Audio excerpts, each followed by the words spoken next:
Why don't we hit a little Cardinals here? Spring training, pitchers and catchers report next week. Already, wow. So, yeah, baseball is back, baby, and it's kind of interesting. You know, the Cardinals are going to have a lot of guys show up to report for spring training, but then they're going to have a lot of guys bailing out headed to play in the Winter Baseball Classic. I've got the rosters that were revealed officially on Thursday night, so this is where the different representatives will be placed. For Team USA, you got Paul Goldschmidt, Nolan Arenado, Adam Wainwright, and Miles Michaelis. So they are out.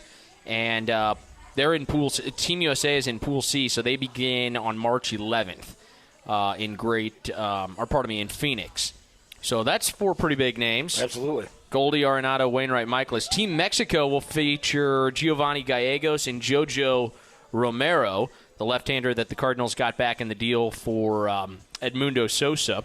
Team Canada will be represented by Tyler O'Neill, so we hope that he can stay healthy. Lord. And I hate to see him pull a hammy in the World Baseball Classic. Oh, Canada shouldn't be in it too long, so it should be all right. Well, that's true. You got the Dominican Republic, only one player, left-handed pitcher Genesis Cabrera, going for the Cardinals. Team Italy, Andre Palante. Team South Korea, Tommy Edman, who I know is extremely excited to participate in this. Edman's mom, Maureen Kwok, was born in South Korea. Now, the South Korean team can be a sneaky one, too. Are they good? There's some guys over there. When you think about the whole KBO and all the guys that go and end up playing over there, I mean, South Korea and Japan are always threats, and Japan gets Otani in this one. So, and it'll be curious to see how they leverage him, 2 ways, one way. Like, what's it going to look like? I would doubt he's going to pitch. That would be odd for the Angels to let him pitch in the World Baseball Classic. There's no way I would let that happen. I wouldn't either. You want to go over there and hit? That's one thing. Go do your thing. Pitch? Stay off the mound. Team Japan, as you mentioned, could be another sneaky good team. Lars Nootbaar will compete. Nootbaar's mother, Kumi Nootbaar, was born and grew up in Japan, and also Nootbaar's 2 siblings born in Japan. For Team Panama, Ivan Herrera will be participating, one of the catching prospects for the Cardinals. L.J. Jones and Wilfredo Pereira will also compete for Team Panama. Then Team Colombia, Guillermo Zuniga and Oscar Mercado. Whoa, Mercado's back with the Cardinals? Yeah, he signed a minor league deal this winter.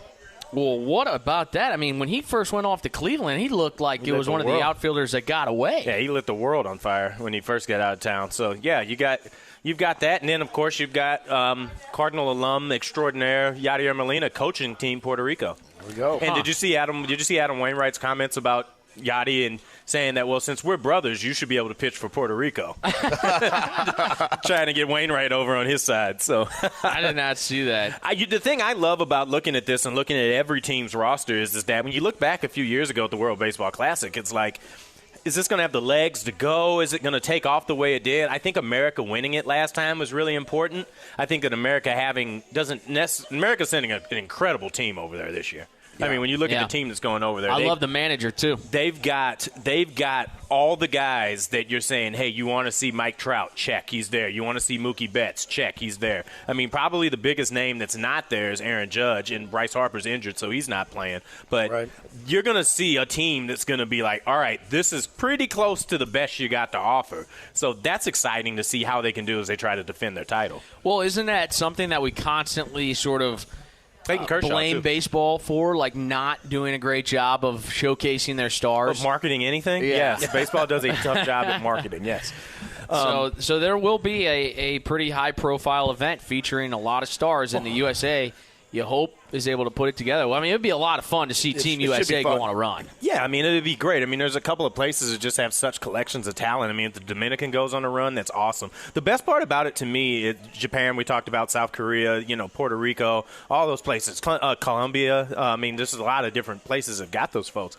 But the thing that's great about it is that you get to truly see the different styles of baseball. Mm-hmm. I hear a lot of people get up on their bandbox, oh, he's hot dogging, he's bat flipping, that's not baseball. Yes, it is. It's just not baseball in America.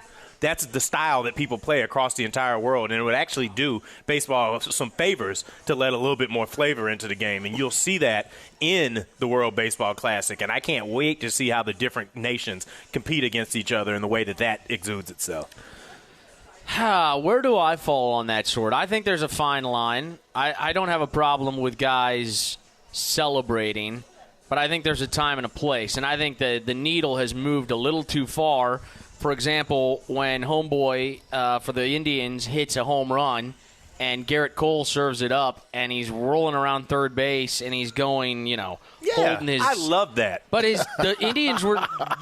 or pardon me, whatever their name is, the Guardians were down 5-1 or something. Why not? So this guy hits a solo jack, and he's saying, "You're my effing baby."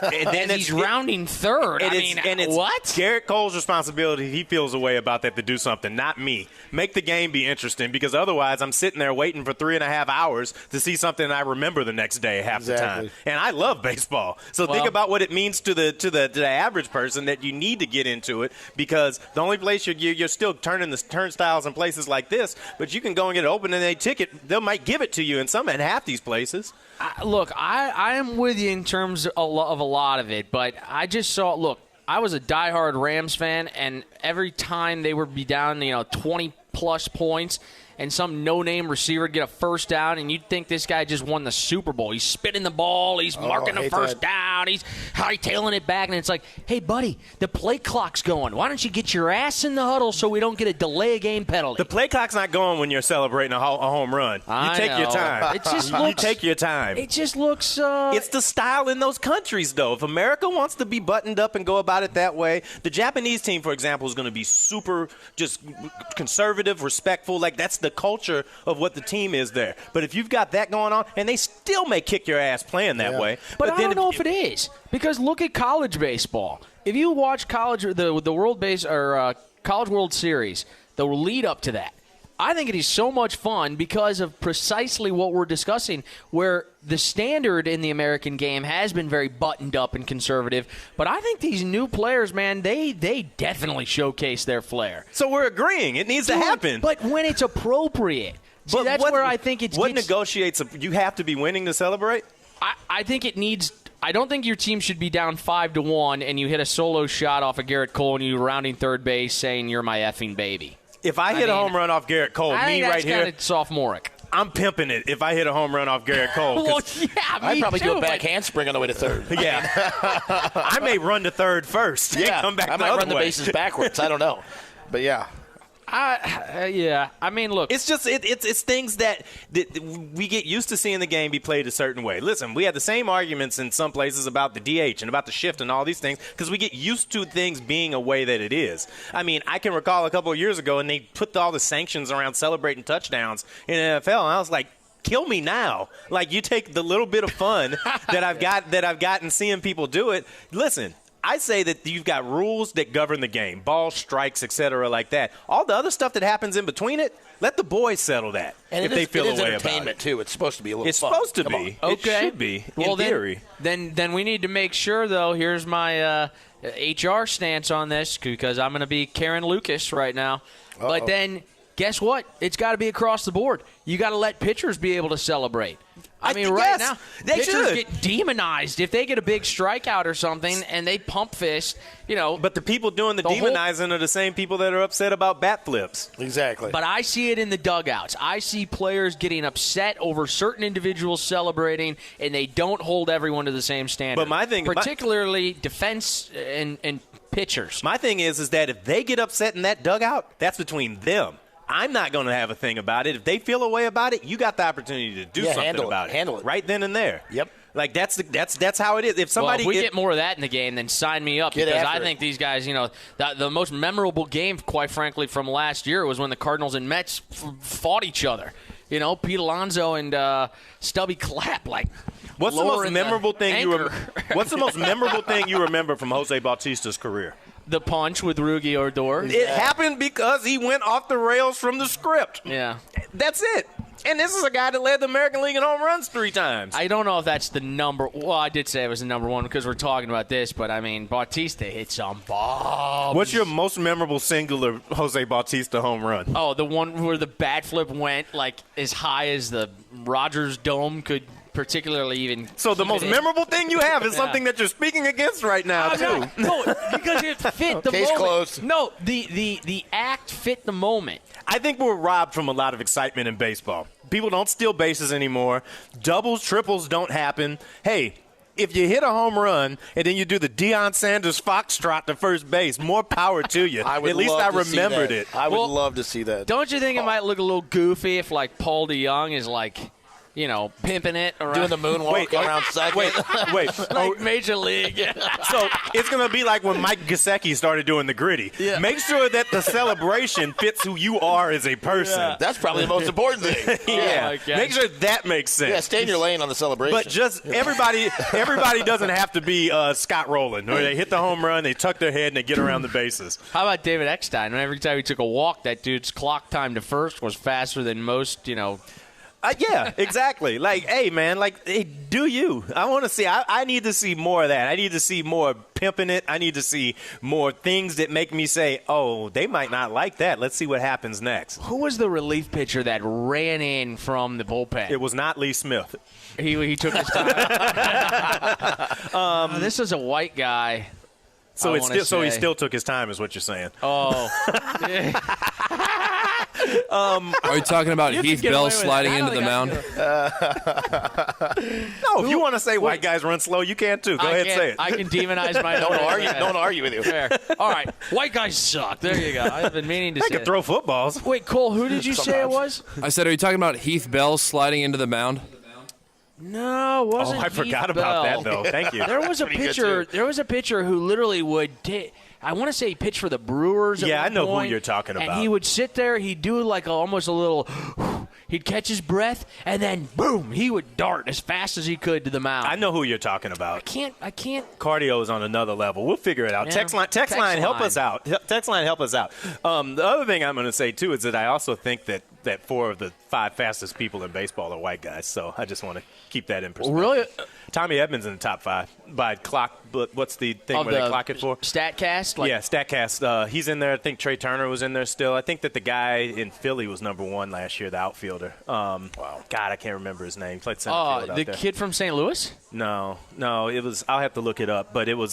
But yeah, the long and the short of it is that it's a tongue in cheek because Mike Trout could roll when he was young. Craig Lefferts with the Padres. No, it wasn't him. Man, and I almost want to say that he pitched too for the D-backs at one point because remember the D-backs were the first team to bring in the. They had the bullpen cart where the relief pitcher got in the cart and they drove him. But that was an in-game sponsor. That was just so they could sponsor. Maybe Solomon knows. He's our human AI. You don't Google it, you Solomon. Hey, do you remember who the relief pitcher was who would sprint in after he'd like collect himself? He'd breathe. I thought he pitched for the Brewers at one point. Jared Hughes. No. This guy's got a lot of mounts. Todd Coffey. Yeah, I think it was Todd Coffey. Yeah, I think it was Todd Coffey. Yeah. Yes, it was Todd Coffey. Here's my favorite one. Yes. Here's my favorite headline right here. Coke sprints hard out of the bullpen. Well, I would imagine so. Whoever wrote that knew what they were doing. Oh yeah, that was no accident. Yeah. It's an interesting headline there. Yeah, so anyway, I'm looking forward to the WBC. Last time, I thought it got just stupid exciting in how it concluded. I believe that was when Adam Jones had the crazy catch at the wall and everything just went off the rails. And you had a lot of those guys. That was in L.A., I believe. Yeah, I think so. And that was the one where you started to see a lot of coming of age, too. I don't know if you'll see as much of that on this team because you finally have a lot more established stars, but Eric Hosmer had a big WBC, I believe. There was a lot going on in that last one. I enjoyed. Manny Machado was on that team and got busy. That was who the Padres are looking at extending already. Luke Gregerson, who, of course, won a World Series that year with the Astros. You know, they won Game 7 in L.A., and they had also won the World Baseball Classic that spring in L.A. And Luke was injured the next season a lot with the St. Louis Cardinals, so he spent a lot of time rehabbing in Springfield. And, well, my buddy Scott, who ran a bar and we did a post-game show at Falstaff's, likes to say that we ruined Luke Gregerson. So, I mean, I guess we'll take some credit for it, but Luke spent a lot of time in Springfield, so he would come over and do the post-game show from time to time. And he talked, I mean, he almost made it feel like winning that championship with the USA across his chest was, if not equal, maybe even more important than the world championship that he won with the Astros. Well, I think it's But maybe important. that was because he knew from an integrity standpoint there were some issues with Uh-oh. one of them. Let's get Luke. Let's book Luke Gregerson next week and see if And we you can. can open with that question. He would do it. I tried to get Luke to do a podcast and everything. He's got young kids. He's down in, I think, the Florida area. Last time I had him on, he was building a dock or something. Wow. It's important that it matters to the boys, though. I mean, that was the thing where, I understand why some pitchers don't want to go and why some pitchers don't want the extra inning or the wear and tear on it, but it's important that it matters to the guys that you need to see because, for all the I'll joke about marketing baseball and its lapses at it, but baseball's not been great at marketing itself. So if you're going to put the guys out there who they have – baseball, I would argue, has more top-tier young stars than any of the other four major sports in the United States right now. Yeah, I would agree. But I would say that with the exception of probably hockey, the major young stars in the NFL and in the NBA are way bigger stars than baseballs. You got to get them out there. You got to get people to watch this. They got to see it. And if for no other reason, that's why the style of the game needs to be appealing to make people say, oh, that guy's fast. I get to actually see him run. Or that guy's got a personality. I actually get to see him showcase it. These things have to happen organically, but he told a story of how his grandfather, this is Luke Gregerson again from the World Baseball Classic a few years ago when the USA won, but they had this carving of an eagle. And the eagle became a symbolic form of celebration for the team. And it reminded me of like the Blues with Gloria or whatever that happens organically with a team, and then you kind of find out after the fact that it became a rallying symbol for the team to kind of grow some camaraderie from. And, you can't force it. Like, you can't bring something and be like, this is going to be our thing. It's got to happen organically. You just saw what happened with U.S. Soccer with Christian Pulisic and how people got behind him. I mean, you saw something similar to that with David Wright maybe 2 classics ago where it got behind it. I mean, imagine if that's Mike Trout this time, a guy who's not only got the reputation but has got the goods to back it up. Imagine he goes in this thing and hits 4 or 5 home runs and it's in a major way. That's going to be huge for baseball, for its best player to be showcased in a way like its best American player at least to be showcased like that. Mark DeRosa is the manager. Yeah. I think this is going to be an awesome opportunity for DeRosa. I'm down the middle on this because I think DeRosa is going to be a hell of a big league manager, but personally, I will be so disappointed when he comes off that MLB Network morning show. MLB Central, to me, during the season is almost must-watch television. Him and Robert Flores, and I always forget her name, which is terrible. But Lauren Ciotti. Yes. They're just so funny together. And DeRosa is such a natural, I mean, he cracks you up when he's breaking down a swing. Like, if you're that entertaining and you're still informative, you really got a special MLB trait. Network's morning programming is good. You've got that show. You've got Harold Reynolds and Vescursion on the other one. I mean, they're in a good place. So we'll see. I'm excited. I'm excited for it to come up. I think they're sending as good a team as they've ever sent. You've got a good mix of guys who I think are going to be entertaining. You've got Tim Anderson on it. You've got Pete Alonso out there. You've got strong guy. Trey Turner, a real big strong. If anybody comes after us, we got somebody on our team that'll watch our back. You got Mookie Betts. I mean, Cedric Mullins. I mean, these are guys. Cedric Mullins isn't a guy you get to see every day, but is just as exciting as anybody out there. I mean, I think it's going to be great. My hope is that everybody comes out of it healthy at the end of the day, and that America wins it. Yeah. I mean, I need that too. I am no more patriotic than when we're in international competition. I'm probably the only time I truly am a drop dead patriot is when there's international competition going on. Because now you're speaking for me, and not just speaking for half of the country. You're speaking for all of us. Everybody. Damn it. Yep. That's right. No, I love it. You know what? Selfishly, I like it because these games, they'll be meaningful baseball. That you can bet on. Well, you can definitely bet on it. Although I hate without to break saying, it I to you, mean. you can bet on spring training games. Now, if you're betting on spring training games, 888 bets off, please. That's one step away from betting on Liberty and Bellarmine University like I did last night. Well, I haven't bet on Lindenwood since Someone's got a few weeks ago. problem. Yeah. It's disgusting, Yeah, Jason. yeah. It's a problem. It really is. I'll have to introduce you to my friend Betty Ford. I think they handle I was sitting Wow, I may or not have been sitting at a high school game the other night, and I was like, I wonder if they're going to get over 70. God. What's the line? What's the first half? What's the first half spread? Will it get to 70?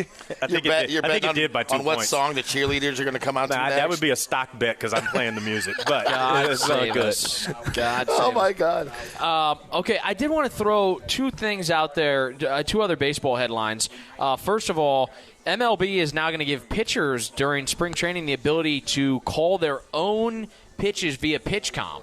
So this spring, you'll see pitchers wearing wristbands, much like how the catchers have a pad inside their shin where they can now communicate with the pitcher without putting a sign down. Pitchers are going to be able to experiment with calling their own game. That's going to cause some real fights. Oh, yes, it is. Yeah. Pitchers and catchers, there is a long-standing battle between pitchers and catchers about who's really running the show. Hey, we want entertaining. What's better than guys on the same team fighting? Them just breaking out the mound and then Exactly. meeting halfway between it. Your own catcher rushes the mound. That's Can you sweet. imagine that presser after the game? Ollie, What happened? Wilson Contreras and Miles Michaelis got into a brawl over the pitch count. We're just looking. That would be awesome. We're just looking to make it into the regular season. We'll figure it out. Remember a few years ago, it was Contreras who got into it with John Lackey. And I can't imagine how that could have happened. Those two. Little fire there. But I think this is fascinating, mostly because, the club traditionally has always given the catcher complete authority to call the game. Once you turn professional, the calls aren't coming from the dugout. All right, No, they're it's an exchange depending on the pitcher. I mean, you're not sending a rookie up and telling Clayton Kershaw what to throw, but I mean they do. It is mostly the catcher that's calling the game, that's quarterbacking it back there, that's getting the defense together, that's doing everything you got to have happen. It's also incumbent on the catcher to learn your pitcher. Oh, sure. Right? Absolutely. Like you got to get into the flow with your pitcher, and then that's why some trading guys, for a catcher in season is you better really need it. Matty, go back. It was a little bit before my time, but Steve Carlton bringing Tim McCarver to Philadelphia. Oh, well, I mean, Eddie Perez caught every Greg Maddux game. I mean, it's just there's been plenty of guys, especially if you get into like knuckleballers and people like that. Like, you have catchers that literally are like, I can't catch this guy. Somebody else has got to do it. Right. It kept Bob Uecker playing for a long time. Was the fact that Who'd he catch? Negro. Oh, Phil Negro So, I mean, wanted yeah, the only if I'm correct, I believe I'm right about that, is that he was one of the people that he could catch the knuckleball, so he keeps going. Guess he didn't care that much about any offense out of his catcher. Now what? Yeah. How? He's the best. Who? He's the absolute Why best. would you say that? I'll go home and watch Major League and Major League 2 back-to-back just for that. Euchre. why not? I think he just turned 90. Before we turn the corner on the World Baseball Classic, can I just yeah. say that if things get bad, Ken Griffey Jr. is the hitting coach. Can we just get him up there? What's the rest of the coaching staff? So you got DeRosa? You've got Dave Rietti. You've got Luke Collier. You've got Dino Abell. Andy Pettit is the pitching coach. Jerry Manuel's the bench coach. no And kid, Ken Griffey Jr. is the hitting coach. That's quite a staff. Jerry Manuel. How old is he? He's got to be getting up there. Yeah, I mean, He was I a good love White it. Sox manager. I love it. Yeah, Jerry Manuel's 69. Oh, good number. So Happy Friday, folks. We'll be here all day. Wow. We're just keeping it light and, Yep. St. light Louis's breezy. St. Louis's Devin Williams is on the team. Hazelwood West. Nice. Wow. So yeah, I love it. All right, last thing on spring training. The discussion this morning was about what are you most excited for and, player to watch for. And after the whole conversation was done, we went around the entire room, and no one brought up Jordan Walker's name, which I'm like, if there is a name that everyone should be keyed in on, I can't believe I missed this myself. This whole spring should be about Jordan Walker. Can I propose? Please. It's racism. That's what it is. Dang it. I knew it. I'm going to go white, shame. I'm going to go. Don't worry, I'll be there on Monday. I'll bring it up. Okay, bring it up. If it's not Jordan Walker, I don't know what it is. All jokes aside, if it's not Jordan Walker, I don't know what it is. I mean, I'm excited to see some of these position battles. Seth did say Juan Yepes, so Well, that's a different minority, Okay. but I mean, if it's just minorities Well, overall, why just not? wanted to make sure we were bringing color into the but conversation. He doesn't have a ton of it, but I mean, it is what it is. Color's color. Come on. Yepes. But it's but all jokes aside, it's if it's not Jordan Walker, I mean, I'm excited to see what some of the pitchers have got. I'm excited to see Jack Flaherty. I want to see how that works out. I want to see what goes on. I've seen some of the training that he's been doing and how that's going to plan out. I mean, that's a huge pivot point for this team this year. I mean, I'm excited to see how Wilson Contreras blends with the pitching staff, but a lot of that's going to be behind the scenes and how that all comes together. But, I mean, it's Jordan Walker. That's the answer. Yeah. What happens there? How does that play out? I mean, that's the answer. He is the only guy that if he emerges from spring training as a clear starter on the Cardinals roster, you're looking at a team that I think people are excited about right now. I think you elevate the team into a different So when discussion. you say excited, are we talking about regular Cardinals excitement? Because there's always a certain elevated buzz. Are we saying that you're feeling like there's more excitement for this team this year? Well, I mean, they're usual? coming off a 90-something win season. I mean, that's kind of part of the course around here, though. I mean, you're usually in that area. But I'm asking you personally, do you feel like there's any more particular interest in this season, or is it kind of where it's usually at? You know, that's a good question. I thought that there was definitely more interest that I felt last year at Busch Stadium, just being in the buzz. Sorry, I'm just hearing David talk through your microphone. So if he wants to have a conversation, maybe he could do it like away from the table while I'm trying to put together a thought. I told you guys. There was so much excitement around the ballpark last year. When you went down there, Busch Stadium was full again. It was happening. I mean, there was a vibe around that stadium. And I know a lot of it had to do with Albert. Yeah. I get that. But I also think that the team started playing a little bit just better baseball. Fundamentally, they were doing things a lot better, and that I think is a tradition that people respect around here. So, I mean, yeah, absolutely. That's the expectation here. That's what he wants for it to be. I'm curious. I can't say that I have a great feel yet for what people's individual expectation is for the team. I think that there's the expectation to win, which is constant and is always the case. But is there a particular, because it wasn't the most active offseason. No. You know, I mean, it was what it was. You added a name piece that you needed, a place that you needed to have it. But, you know, you've made bigger additions. You know, even over the past handful of years you've done that. And there's still a lot of questions about what's completely different from the end of last year that wasn't a high note to where we're at right now. I'm curious to see how people come around on this team and what's the feeling and what's the vibe. Text it in. What do you feel? Like, are you feeling more excited, regularly excited, worried, disappointed? Like, I think there could be a whole kaleidoscope of things from being like they're going to make a run to go win the whole thing to they didn't do enough, and I don't know if they're better than where we left off at. How do you feel about it? Man, I think people are going to be excited because obviously last year ended on a sour note. Yeah. It was horrible to go out like that. And again, I don't know if they've done enough, but I think people are excited because, you know, things could have went the other way real easy, you know, on those playoff games. Yeah. So it's almost like, you know, they lost to the Pirates before they hit the playoffs, and then it was just like, you know, you don't go into playoffs getting beat by the worst team in the MLB. The state of Philadelphia, Pennsylvania's got it out for. Apparently they do. But so I think people are excited because, again, it could have went the other way real easy last season. I think they have an opportunity here to do better this year. I do think that fans are a little perturbed with the lack of spending, particularly because John Mozeliak said that the team was going to raise their salary. You know, what they were going to spend this offseason, and they didn't really do that. Now, Mo has also discussed why they didn't. I mean, the market got pretty crazy. Teams started overpaying for players that I'm not sure are upgrades of what you currently have. So why would you go pay somebody a lot more just because they're a bigger name than what you think you have internally? That would just be bad business. Correct. So, and just in reading, like the Cardinals yesterday put out single-game tickets. And if you click on the official team's tweet and sort of read the comments underneath, I mean, it's pretty obvious that fans are these prices chapped. For this? No, I think they're like, why should I go spend this when you guys haven't done that? And you do have to remind yourself that the team won the Central Division last year, and they weren't even predicted to do so. They blew the water out of, you know, their win projection. I would like to say everybody that didn't predict that team to win the Central last year was smoking heavy. Well, they thought the Brewers. Oh, the Brewers. No. The Brewers are going to pitch themselves into the World Series. Listen, if you're putting down futures bets on any team other than the Cardinals this year, you just flat didn't pay attention to anything. I think Cubs could be a lot better than they could be better, but think. are they going to win 90 games? No, absolutely not.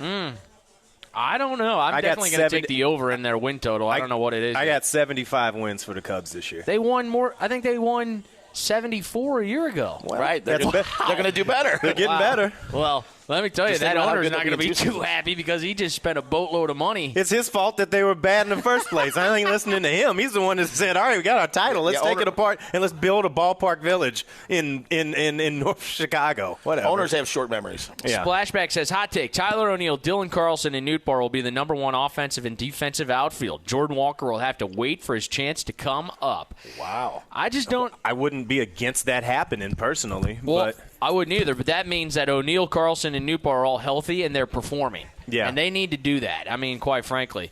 Hulk Hogan's fanny pack. 2023 marks the 8th year in a row that I'll say the Cardinals have no real chance to win the World Series. And I think that is kind of the sentiment that I get from fans just by putting the test in the water. And that's and again, for me, that's kind of that straddle down the middle that I think has been the case. Has been that they're not going to be bad. Nobody in their right mind that's being rational is going to say that the Cardinals are going to be bad. However, are they going to win the whole thing? So the win the World Series or bust portion of the fan base is going to be upset. Yeah. The ones that are saying, hey, I want them to be competitive and have a shot, I think that they're going to be content. It would be a tragedy for this team to not win the Central, and I don't know how possible that could actually That would be that'd be terrible. Catastrophic. Yes. And I don't think there's any real opportunity for that to happen. But truly, the most exciting element of this team is that if indeed Jordan Walker cracks the opening day roster, like he could be, we're talking about a potentially transformative player. Yeah, it's very important. He's a very, very important piece of the future of this ball club. All these other teams that you're looking at right now, the Padres and the Phillies, let's just use those two right now in the National League. They've got 4 studs, and I mean 4 absolute studs when they're completely healthy in their lineups. The Cardinals right now, I think, have like Goldschmidt, Arenado, and I think maybe you could put Contreras. Let's look at it from the best of what they do. Wilson Contreras is a top 5 catcher in baseball. Yeah. The list isn't getting too long. It's not the deepest position in the game, but I mean that guy is what he is. He's a top 5 catcher in baseball. And when I say a top whatever, I ain't counting those lists that the MLB network rolls out where Nolan Arenado is 5 and stuff like that, because I don't have my head stuck in a math book. I'm actually watching Matt, those games. are just to cause debate. It is what it is. It is what it is. But at the end of the day, I'm really interested to see what it's going to be.